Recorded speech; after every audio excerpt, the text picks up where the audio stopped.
Hi, I'm Jean-Michel. Welcome to AIBC. Today we are going to be interviewing an author, a technologist, and a futurist, Brett King. Welcome to the studio. So, welcome to the studio, Brett. I think we'll start with a little intro from your end before we get going.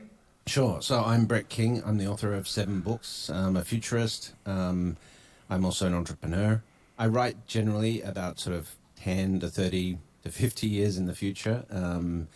I've done a lot of work in the banking space. In fact, I run the world's number one fintech podcast called Breaking Banks. We have over 10 million downloads on the podcast. And I started the world's first mobile challenger bank or neobank called Moven.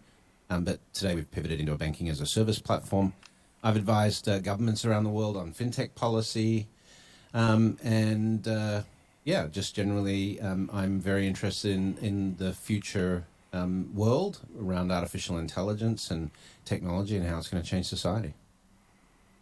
Thank you. That's an awesome intro. So I think you've definitely got a decorated career, and I want to dive in specifically into one of the books which you authored called the Rise of Techno Socialism. Can you just give us a little high level overview as to what it's about?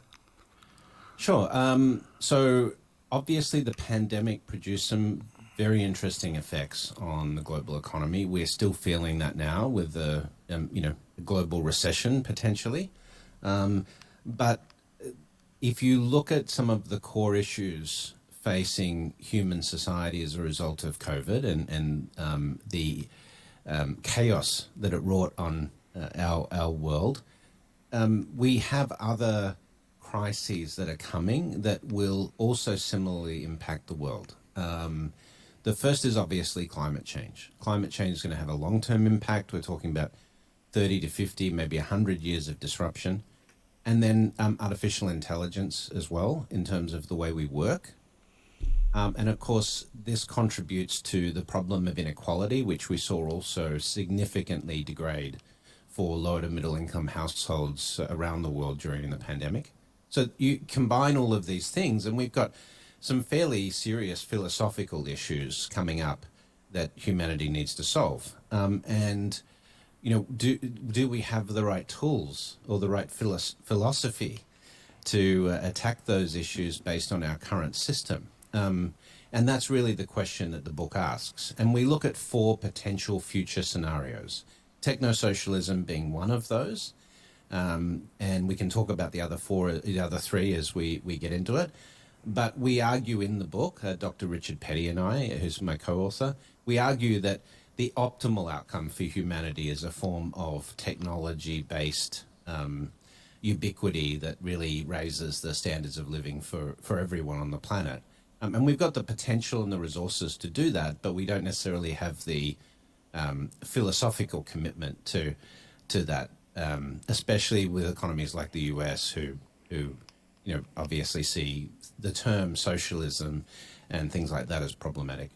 Yeah, and that's a really interesting point actually. In the States, as soon as you mention anything to do with socialism, it's just like people's ears sort of turn off. Though, admittedly, I have not read the book. Although I did follow your talk at Consensus a couple of weeks back, and that did push me to read the blurb. And you did make an interesting statement. You said that what do we do when the cost of lobbying the cost of healthcare lobbying is lower than the cost to actually solve the health problem, right? And that's a very unique reality. We looked at the healthcare system in the US, which is extremely inefficient compared with other OECD countries. The US pays twice what countries in Europe, Western Europe, pay for healthcare outcomes. And often the healthcare outcomes in the United States are even poorer because it's a question of access to healthcare at the right price. So if you look at many of the mechanisms that we have emerging, we could radically change the cost of healthcare in the United States. About 40% of the current costs in the system are administrative costs, middlemen, big pharma, and so forth.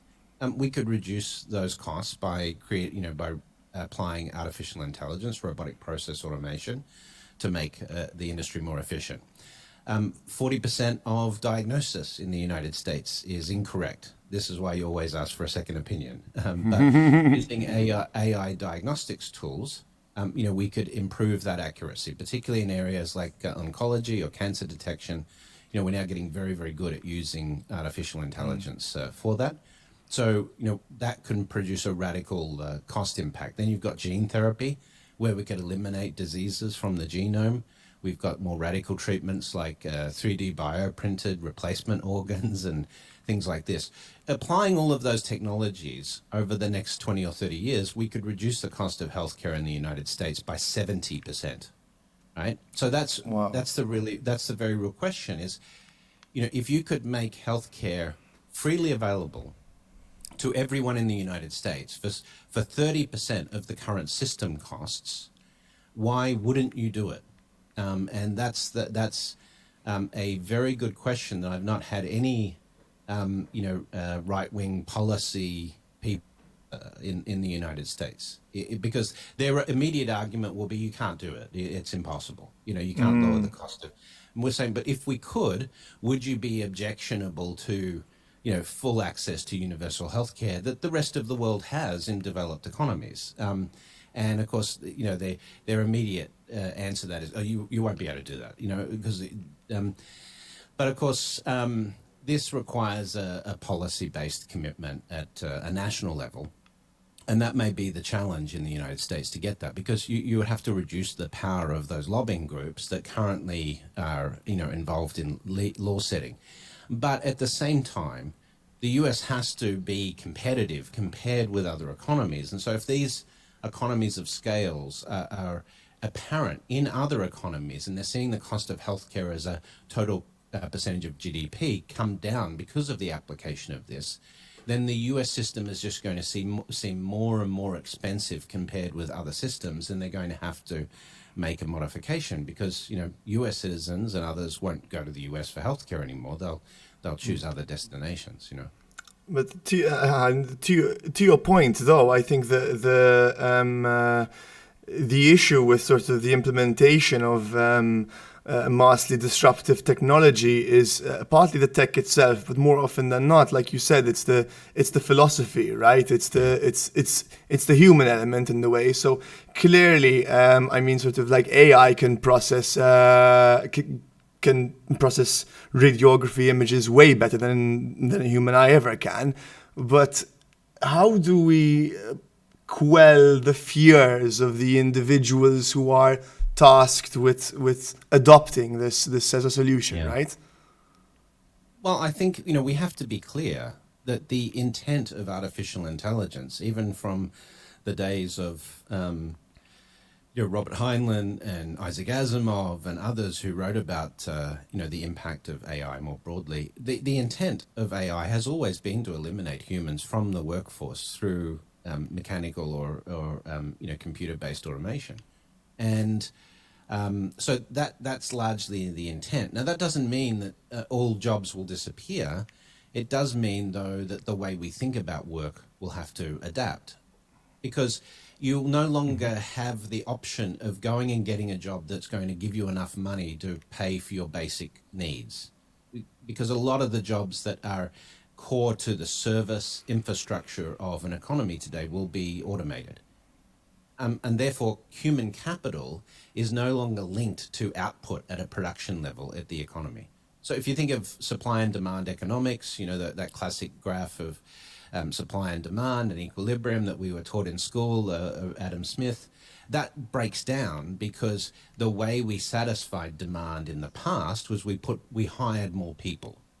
But in the future, you just throw more processing cycles at it. You throw more compute power at it, rather than more individuals. And if you look at the largest companies today, 9 out of 10 of the world's largest companies are technology companies that employ much lower numbers of people than the big industrial companies of the 1960s or 1970s in terms of their ability to generate the same amount of capital output. So we've already seen since the 1980s software-based elimination of humans in the workforce, and AI is just going to accelerate that. So then, you have to ask your question: what do you do with all these people who can no longer work to get paid to survive, right? Because today that's we work to put food on the table and a roof over our heads. But the wealth that AI will create at an economic level means that we could provide universal basic income or universal basic asset structures for every citizen in the country because of that wealth that's being created by AI. So everyone can have enough food, they can have a roof over their heads, they can have free education and free healthcare, because AI will enable those things to be delivered very effectively. But if the way your economy is structured is that someone's value in the economy is by the amount of production they generate as an employee, then that's going to break down. Now, this is going to happen over the space of 20 to 30 years, so it's not an immediate problem, but certainly by the mid-2030s, we're going to start to see higher levels of technology-based unemployment that is going to need a solution like universal basic income. Or we have to ban technology from companies so that humans are prioritized from an employment perspective. Now, the capital markets have not shown any indication that they would support something like that. So it's much more likely we're going to have to deal with higher levels of techno unemployment based on AI than we are going to ban AI because it disrupts human labor. Yeah, so I definitely agree with that possibility of this utopian idea, right, where we don't work to live, we instead get robots to do the work for us, right? So, and I also agree with the statement that this is not a today problem. This is just the beginning, but this is more a 20 to 30 year down the line, just because robots are still extremely capital heavy, etc. But what we also know is that sort of people in lower earning brackets don't really have the financial means to be able to invest. So, like, are you suggesting maybe like sovereign wealth funds do the investing on behalf of the people, or like do we invest our pension funds in robots? How do you see this playing out? Well, either you raise higher taxes on automation, so you make machines that take humans' jobs, you tax them at a higher rate. Or, you have to put pressure on the companies that are destroying human labor to create job programs that support that. So you can already see a little bit of this if you look at the likes of Google and Apple. These guys are creating job programs and internships and things like that, to attract. Google in particular has like coding academies and things like that they support. And Google will sponsor those often to get people into those arenas and qualify with these newer skills. So I do see that there is potentially a capitalist solution to that, where you could incentivize these corporations, give them tax breaks and so forth to create job programs where these people are being replaced by AI. But as other commentators like Andrew Yang and others have made the point, is that in the past, those retraining efforts have not been particularly successful. Taking a truck driver who's lost his job because it's an AI, he's been replaced by, autonomous transportation, and saying, now you can become a coder. That all sounds good in theory, but in reality, the likelihood that will have a high percentage of success is very slim. So as a result, we end up at the same end decision, which is, we need universal basic income or a social safety net for those people who are displaced in terms of their skill set.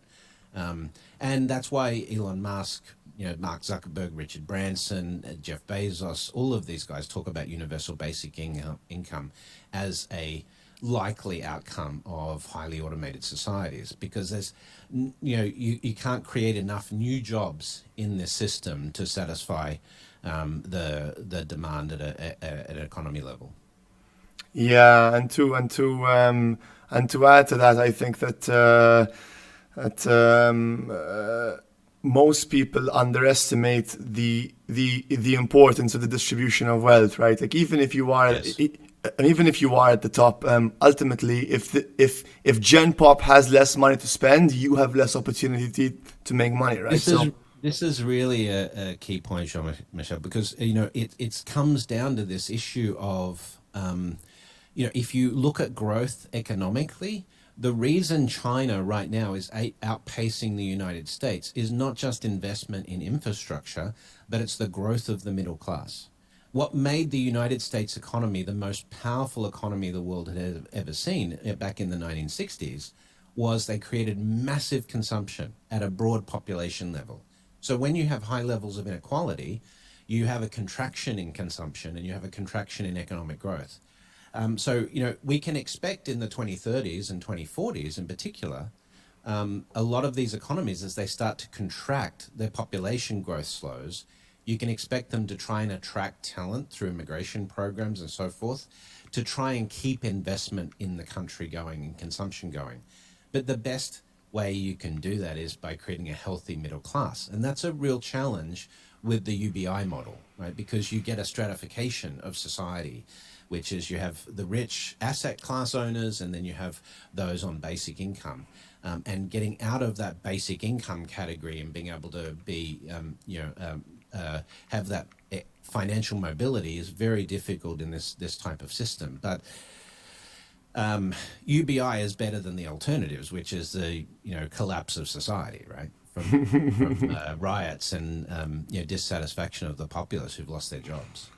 Exactly. Like there's no point being able to live in an ivory tower if the world around you is burning, right? At the end of the day, and that's something I think people forget all too quickly. The good news is when we look at UBI trials globally, people tend to start their own businesses at a much higher rate with UBI than in the normal population, and they also get a lot more involved in community activities. Of course, because they have the safety net, right? Is what you're saying. Exactly. So it's overall, I think it's going to be healthy for society.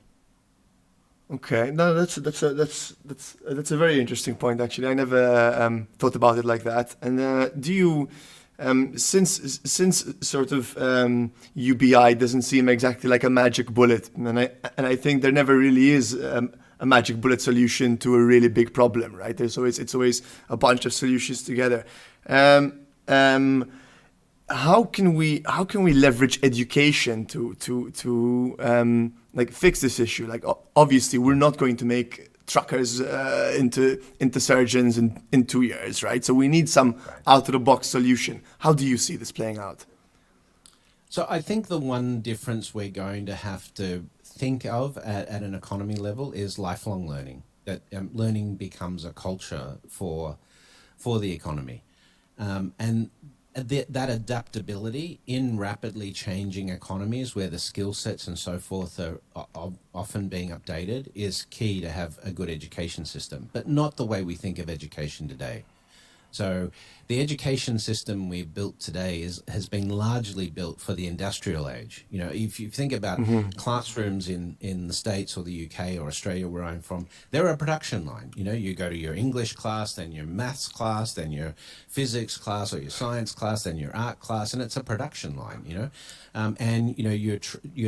taught to sit in the class silently, obey the instructions of the manager teacher up front. It's really sort of training these compliant factory workers. That was the system that was built. So that has to be completely rebuilt. So finding things that people are passionate about, enabling them to have lifelong learning, learn new skills constantly throughout their life is going to be an important element of the way we create the education system moving forward.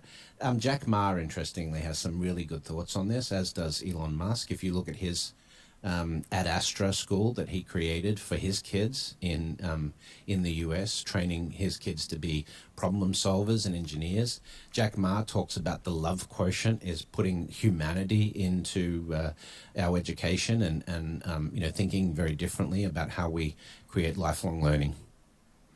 Yeah, I mean I think you've struck on an important point, right? The education system does not create free thinkers. It creates drones, because that was the way it was entirely designed, and that was what it was intended for. But in reality, the world is now changing so quickly that unless you're able to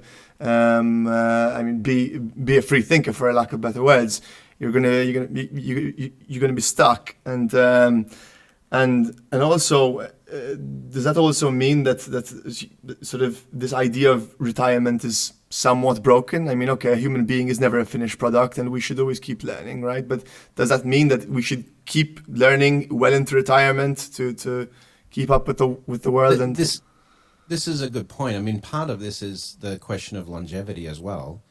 Is, with the technologies we're talking about, by the 2050s, we will expect people to be living well into their hundreds, maybe 120, 130.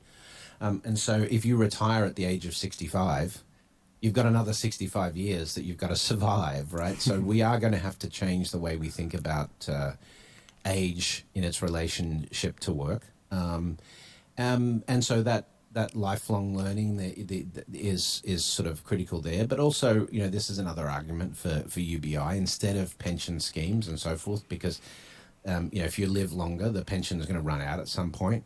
So that is definitely part of it. But we may, if we live to 130, in the second half of this century, then think about what that means for your schooling. Maybe you would stay at school until you're in your 40s. Maybe you can be considered a youth until you're, until you turn 50, right, or something like that. So culturally, I think there's some big adjustments there, and I can't, pertain to crystal ball gaze into all of those things. But I do think philosophically, there's a very real question: what is humanity as a species? What is our intent or purpose? And, how is things like artificial intelligence and these advances we're making going to improve the life of the species overall? And that's really the question here, is how we make a transition into these highly automated societies and still provide a very high quality of life for people as they age and as they're impacted by these changes. Yeah, I think we like tech, like any kind of tech is a gun, right? And it just it can be used for good and it can be used for evil. And I think if we learned anything about the whole Meta rebranding and the Francis Hogan situation, right, is that we are at a really pivotal time in technology, and the choices which we make today will affect our future in a very big way. Very right? True. Yeah, absolutely. Thank you so much. I'm looking forward to it. Brett, this was really absolutely lovely conversation. I had the time of my life. I can't wait to share a fucking coconut with you at some point in Thailand. Kapun kap. Have a good one, my friend. All right, thanks, man. See you. Take it easy. Cheers. Bye. Bye.